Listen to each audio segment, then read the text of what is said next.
Let's get started. It's probably my last one for tonight, and then we'll see for tomorrow. Ouch.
me 1 second.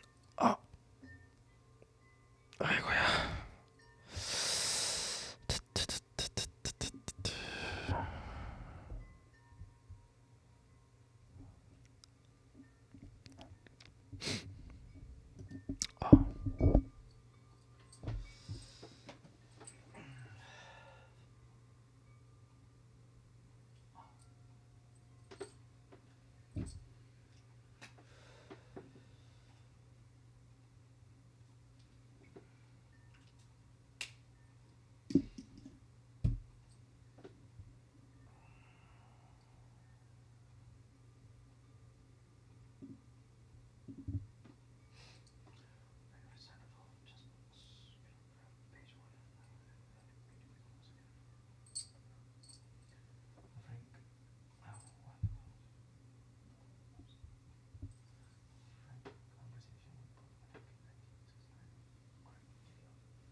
All right, I'll be right back.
I'm not gonna lie. I wish I had an apple right now. Fruit. I wish I had a fruit with me right now.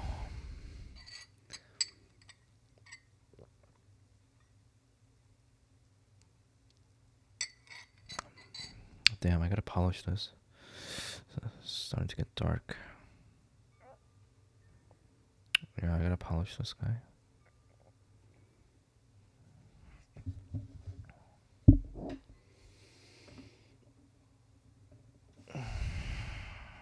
Oh.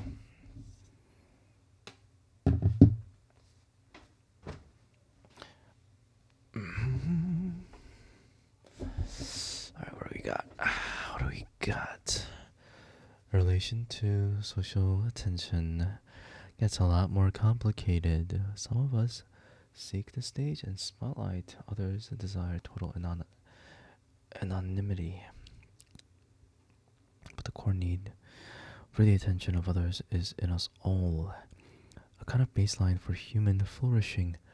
When deprived completely of social attention, people wilt or grow mad.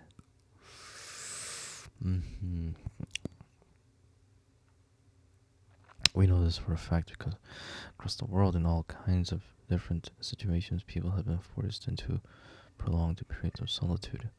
The results speak for themselves. It doesn't take a ton of theorizing to immediately grasp why social confinement is so awful. In chapter 3, I relate the story of an experimental subject who opted to shock himself over and over rather than be alone with his thoughts for just 15 minutes. That men so much love noise and stir. Hence it comes that the prison is so horrible a punishment, observed Pascal. Hence it comes that the pleasure of solitude is a thing incomprehensible. It's so interesting. I mean, this book is not old. This book is like, I don't know when it came out. I actually don't know when it came out. I think it came out maybe last year, 2 years ago, or maybe even this year, but very recently, within 5 years. And the reason why I say this is,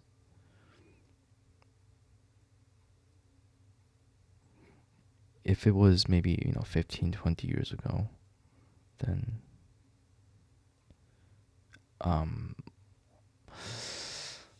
I would say, well, maybe things are different now because I'm personally speaking,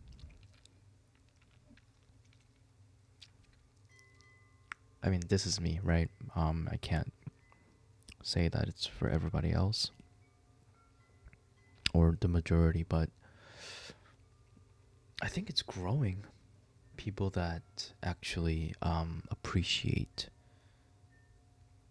solitude. I think it's growing. No matter how much we hear about people's attention span getting shorter and shorter each year. I think people are slowly recognizing that something bad is happening to them, and they should stop doing things.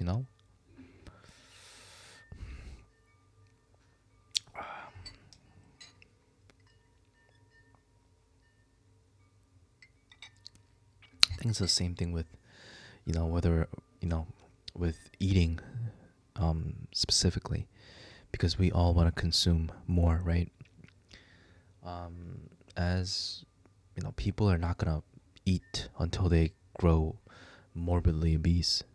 That's like I'm not saying like the majority of people will do that. So people will recognize that they are they are packing more weight than last year or the previous year before that, or they will find out that their habits are dangerous from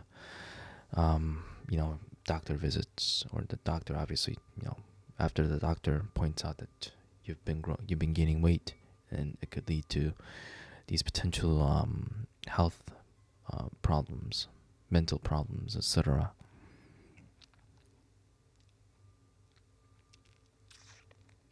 When people realize that something terrible is happening to their bodies, I feel like a lot of them will a lot of them will stop. I don't know. It's like the reason why why a lot of people don't really stop.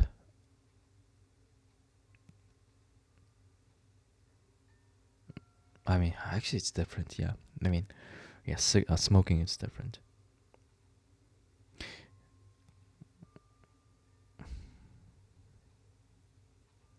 Yeah, but the reason why I even babbled just now is I just think people are recognizing that too much noise is not good for them, and they're actually starting to either cut out or cut down. Excuse me, not cut out, cut down on the use of social media on their phones, and start looking for alternative ways. I don't know. I just can't imagine people on social media, on their phones for like more than 4 or 5 hours a day. I can't imagine. Not obviously not saying that it's a bad thing, or it should be something embarrassing, but it's the same thing as I can't imagine people um, doing certain things for 6 7 hours, um, fully focused on it.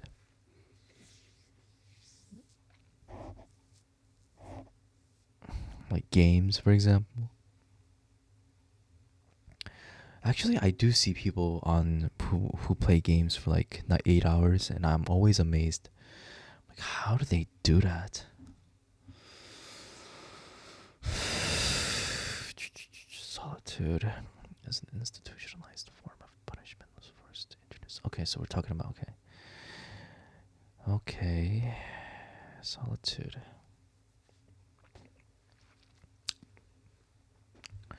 We're still talking about this. Penitentiary rejected the barbaric punishments of the stocks of flogging. It is that sought to rehabilitate the convict using labor and solitude to force penance with no opportunities of life. Prisoner left alone with his thoughts and like a monk before his turn to God. The restrictions were extreme.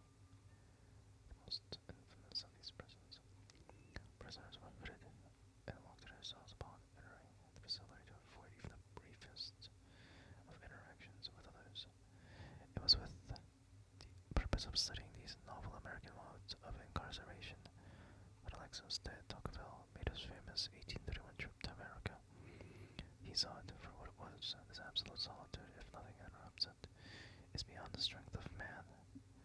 It destroys the criminal without intermission and without pity. It does not reform, it kills. So unbearable was the solitude that men saw the reprieve of death. The unfortunates on whom this experiment was made fell into a state of depression so manifest that their keepers were struck with it. Their lives seemed in danger. If they remained longer in this situation, 5 of them had already succumbed during a single year. Wow, single year. That's a really, really It's a long period of time, 1 year. Their moral state was not less alarming. One of them had become insane, another in a fit of despair. It embraced the opportunity when the keeper brought him something to participate himself from his soul, running the almost certain chance of a moral fall. A few years after Tocqueville, Charles Dickens visited the Pennsylvania penitentiary and came to the same conclusion. Each inmate he proclaimed is a man buried alive. Jesus.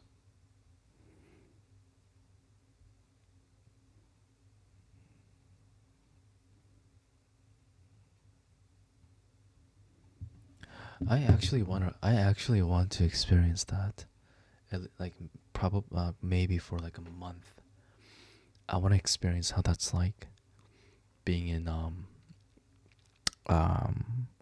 social confinement. What was that? Um like there's a prison that apparently you only get 1 hour of outdoor time. For 23 hours you're stuck in your cell. I want to try that for a month. See how it is. What is this? Dude, no way. What the heck is this?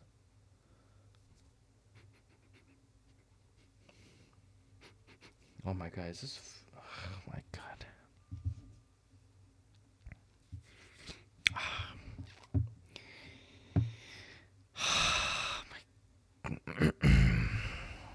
Alright.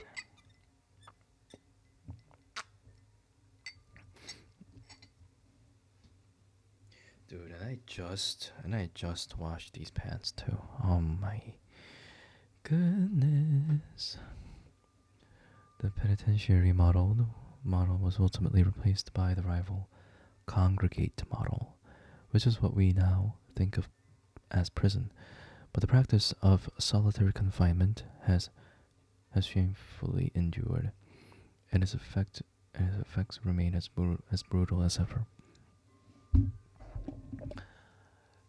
I've experienced times so difficult and felt boredom.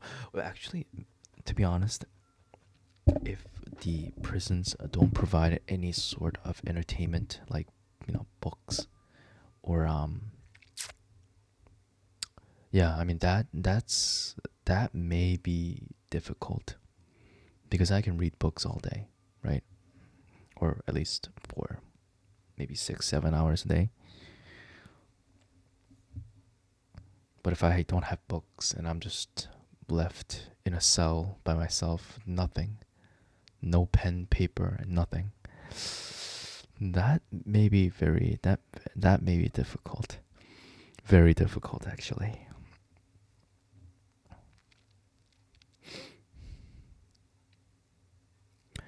So difficult, and felt boredom and loneliness to such a degree that it seemed to be a physical thing inside.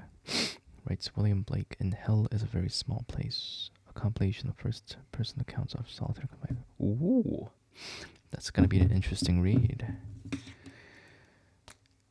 Hell is a very small place.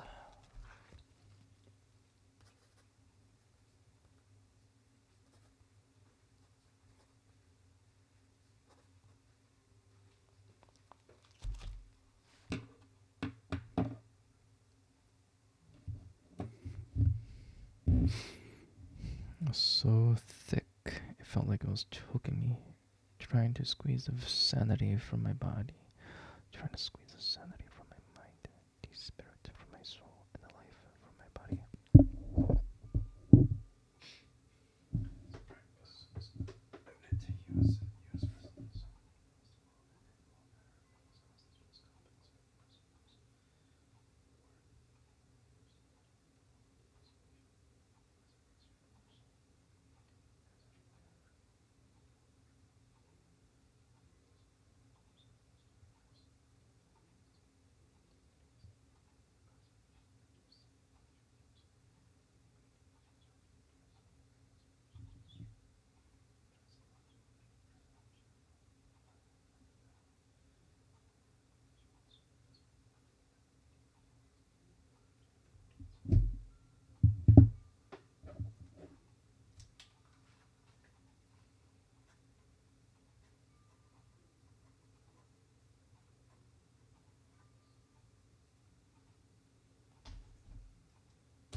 It says, nothing is more dehumanizing than the absence of human companionship.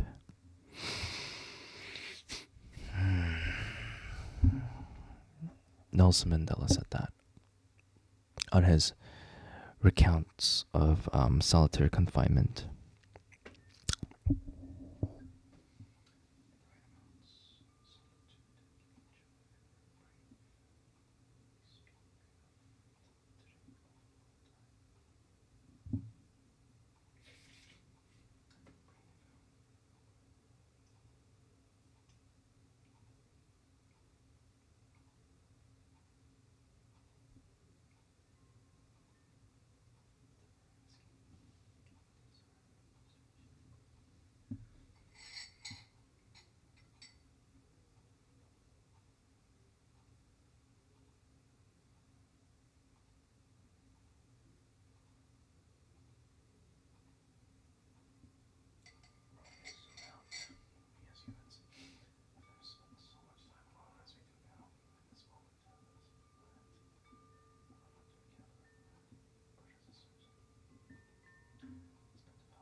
All right, I'm tired as shit, so I want to give myself a 4 minute break and just do nothing for 4 minutes, but I do want to read. Mm.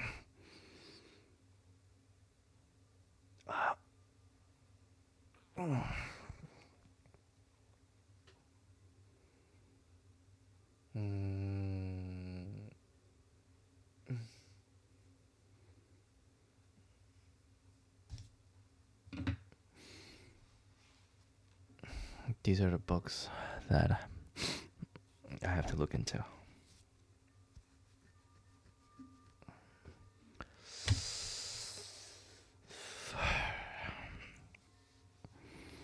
Holy crap, man. There's so much stuff to read in this world. So it's absolutely, excuse me, absolutely insane.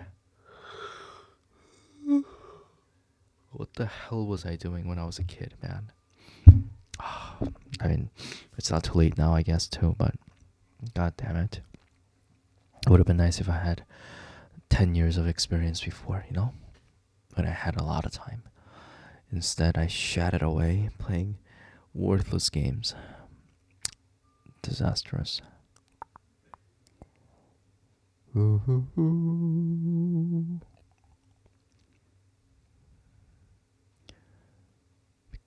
it protected the individual from the danger of being isolated, right? Forebearers depended on social bonds for safety and for the successful replication of their genes in the form of offspring who themselves survived long enough to reproduce. Feelings of loneliness told them when those protective bonds were endangered or deficient. Hundreds and thousands of years later, our brains still process solitude that way. Evolution shaped us not only to feel bad in isolation, but to feel insecure, as in physically threatened. Cassiopo notes. Our brains begin to register the biophysical fight or flight responses when alone for too long. You know, it's actually a very interesting thing. A few days ago, I was really well, it was nighttime, and I was just like, I didn't feel good. I just felt lonely. So um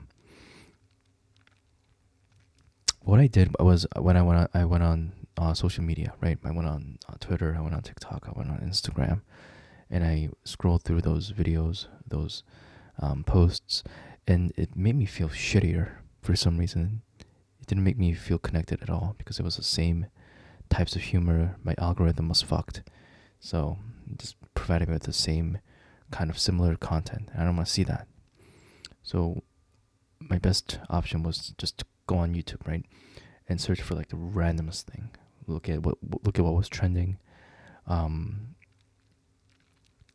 Google search what was trending and stuff like that, and it just made me feel lonelier and lonelier because I rarely use social media, so I have no idea what's like hit, what's like big, what's like I had no idea of any of these people, and I had no idea of like their relevance to society, in etc. And it just made me feel, I don't know, it just made me feel lonely, like lonelier. Um, after doing that for maybe about half an hour, I just kind of sat down. I mean, not sat down. I just lay down on my bed, just looked at the ceiling, kind of just like sighed a few times. Um, Realized that I forgot to brush my teeth, so I went to brush my teeth, and then lay back down. And then I think I just fell asleep afterwards, or maybe I read a couple of pages of the Broom of the System before I fell asleep. So usually, what I started doing recently was, um, I would read, right? I would have this on the bed, and then if I have to reread a sentence more than 5 times, because at that point I'm not understanding what the hell is in front of my eyes. I realize that if I have to reread the sentence 5 times, or if I lose grip on the Kindle and I accidentally drop it on my nose, that's when I know that I'm tired enough to go to sleep. So, yeah, I'm not gonna lie.